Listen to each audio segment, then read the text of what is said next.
You own a business. That makes you, well, a boss, right?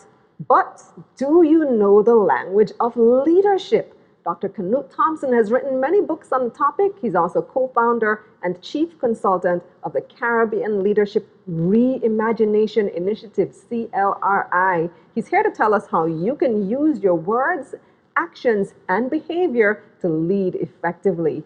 I'm Khalila Reynolds, and it's time for another episode of Money Moves, JA, brought to you in partnership with Exim Bank's Business Advisory Service, giving you the tools to grow your business. And make sure you watch this video to the end because we have a giveaway.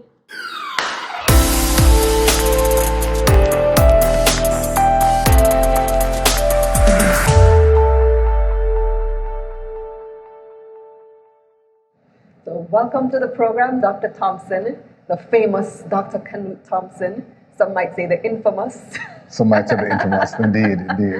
Book author, lecturer, so many hats you wear. Today we're talking specifically about leadership and the language of leadership. So tell me about that. What is the language of leadership? Yes. I think the most important element of leadership is results. Leadership that produces results is fulfilling the purpose for which a leader is created. And so the question then becomes, how does a leader produce results? Leaders by nature are leading something, and key to that is leading people. And so producing results through people is what leaders do. And how do leaders do that? In my theory of leadership, there are three fundamental elements of effective leadership, or effectively producing results through people. The first is modeling the behaviors you expect from those you lead. Okay, so not this type of modeling. Not that type of modeling, no. no.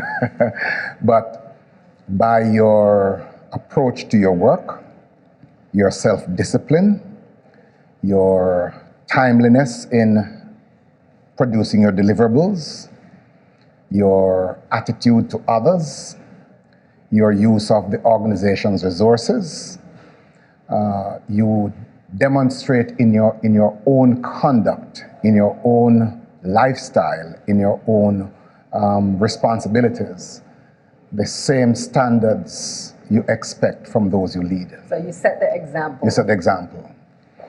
So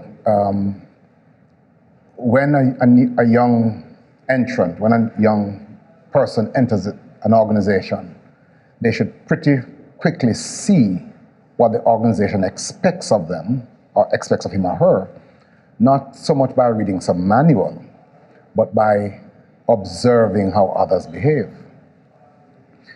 So the language of leadership is a kind of silent articulation of purpose and value.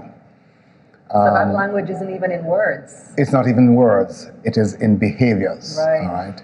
I remember we had Dennis Chung on this program a few weeks ago. He's the CEO of Supreme Ventures Services. Yes. And he was telling us about how in this time of COVID, a lot of people are working from home, but he makes sure to go to the office every day just to set that example for his team. Yes, that yes. Things are normal. We can continue. We must work. We continue to work. So that's the type of thing you're talking about. Absolutely. Setting an example. The second language, the second element, and I suppose it's perhaps instructive that we might construe of language as behaviors and interpersonal exchanges. In my own theory, the second language, the second element is respect, which is a sometimes overlooked element, but R-E-S-P-E-C-T. R-E-S-P-E-C-T, that beautiful song. Yes. One of the most profound ways in which respect manifests itself is in the leader's willingness to listen to the other perspectives, to engage other ideas, and to place value on what other people say. So I invite listeners to ponder, for example, what would it be like in an organization where whatever they think doesn't matter. And no matter how compelling and well-informed their proposals might be, they're thrown aside. And compare that with what it feels like when a leader says, I like that idea. All right? You can only get to what people value and benefit from the skills they bring when we begin to give them space, which begins with listening. And listening is a first step towards showing respect. You know, I like where you've taken this angle of respect, because many times when you think about leadership and respect, you think, I'm the leader, I deserve respect. Absolutely. I demand respect. Yes. But it's about giving respect to Without a those doubt, without a with whom you doubt, work. without that a comes doubt. first, and then the respect will be earned. Precisely. I remember when the first time I was given a leadership job, I was promoted at my job. I was very young. I was about 22 years old. And I was in charge of people a lot older than me. And it took some time to earn their respect. Indeed. And respect, you use the word earn. Respect isn't something to which we're entitled. Right. We literally earn it. But as you've said, it is reciprocal. It's a two-way street. The leader who makes a lot of noise or makes a lot of claim about the need to be respected should probably consider that perhaps the reason he or she has to be hammering home the need to be respected is because he or she is not showing respect. Because it takes a very tough person, a very difficult mind not to show respect in return to being respected. Yes. Yeah. You give what you give get. what you get. You give what you get. Absolutely. Yes, I think that's such a powerful lesson for so many people who aspire to leadership to learn. It's not about demanding respect, but you can earn it. And it's not just through the things that you do, but the attention that you give to others. Yes. People like that interaction. Without a doubt. People like to feel valued. Yes. So what's the third? The third is what I call motivation. And motivation I describe as enabling team members to get a better glimpse of the larger purpose.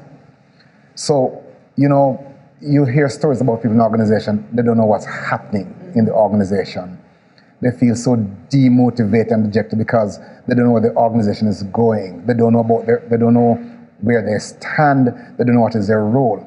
Even in relationships, persons who are in love with each other, if one is moving ahead and not sharing with the other his or her sense of direction and purpose, the other person begins to feel that they don't have a place in this relationship, which is why relationships between two people are predicated upon an expectation that they have common goals. Similarly, in an organization, for members of the organization to feel a part of the organization, they have to believe that they have a role to play in the attainment of the organization's goals. So motivation is founded upon creating the space for allowing members of the organization to understand the purpose and direction of the organization and their role in it. That is so true. I feel like I can listen to you all day, Dr. Thompson. Remind me of the names of your books. The first book How many of them do you have? there are about 6 now. Oh. Yes. So Fundamentals of Transformational Leadership is the first. This was followed in 2013. The first one is 2013. Leadership Reimagination.